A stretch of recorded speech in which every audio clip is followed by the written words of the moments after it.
Yana mambo yafuatayo. Kwa kuwa mchezo wa kesho hakuna kiingilio, mageti yatafunguliwa saa 4 kamili asubuhi. Mageti yatafunguliwa saa 4 kamili asubuhi. Na mageti yatafungwa saa 8:30 mchana. Yatafunguliwa saa 4 kamili asubuhi na mageti yatafungwa saa 8:30 mchana. Kwa hiyo mageti yanawahi kufunguliwa na yatafungwa saa 8:30 mchana ni kuhakikisha watu wawahi mapema, tuepuke msongamano wakati wa kuingia, na pia tuepuke msongamano wa njia wakati timu zikiwa zinakuja uwanja wa Benjamin Mkapa. Hilo ni jambo muhimu nikasema niwajuze, na ni vyema wanachama na mashabiki wa klabu yetu Young Africans na wapenzi wa mchezo wa mpira wa miguu kwa ujumla wajue kesho wanatakiwa kuwahi Benjamin Mkapa mapema, na saa 8:30 mageti yatakuwa yamefungwa, kwa sababu tunaamini muda huo tayari uwanja utakuwa umeshajaa. Lakini ndani, ili watu wasiboreke, kutakuwa na burudani mbalimbali.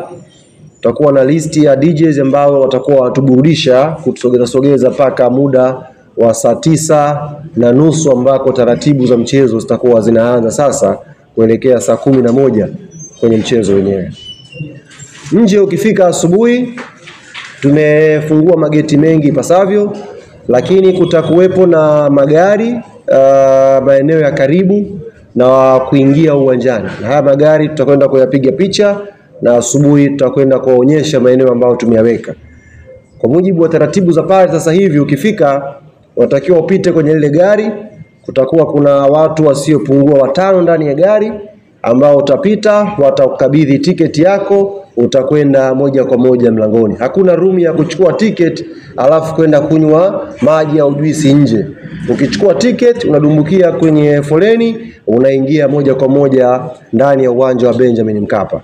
Niombe sana Tanzania ambao tunakuja kesho kumshana kuhusu ustaarabu, kumshana kuhusu ungwana, kuanzia tunapotoka majumbani, tunapofika uwanjani, kufuata maelekezo yote ambayo yatolewa na wenzetu wa ulinzi na usalama, na tukiingia pia ndani twende kwa lengo la kushangilia mpira.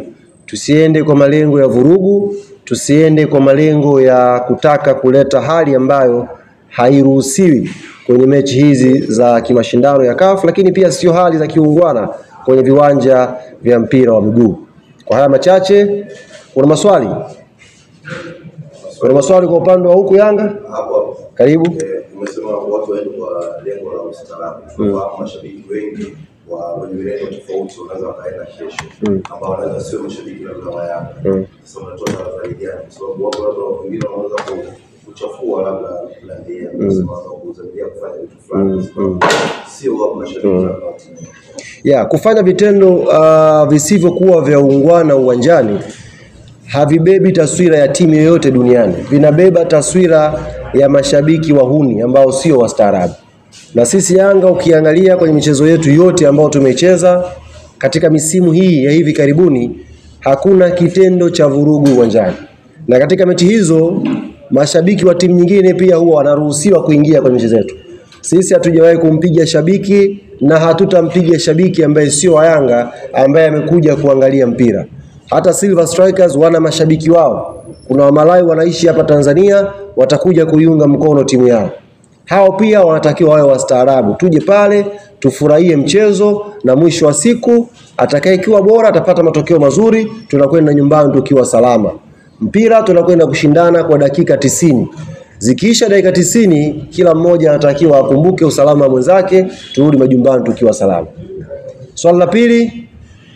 Hakuna. Niwashukuru sana ndugu zangu waandishi wa habari kwa kuja. Niwatakie pia majukumu mema. Vitambulisho vyenu vitatolewa kesho saa 2 asubuhi hapa makao makuu ya klabu Jangwani jijini Dar es Salaam. Asanteni sana.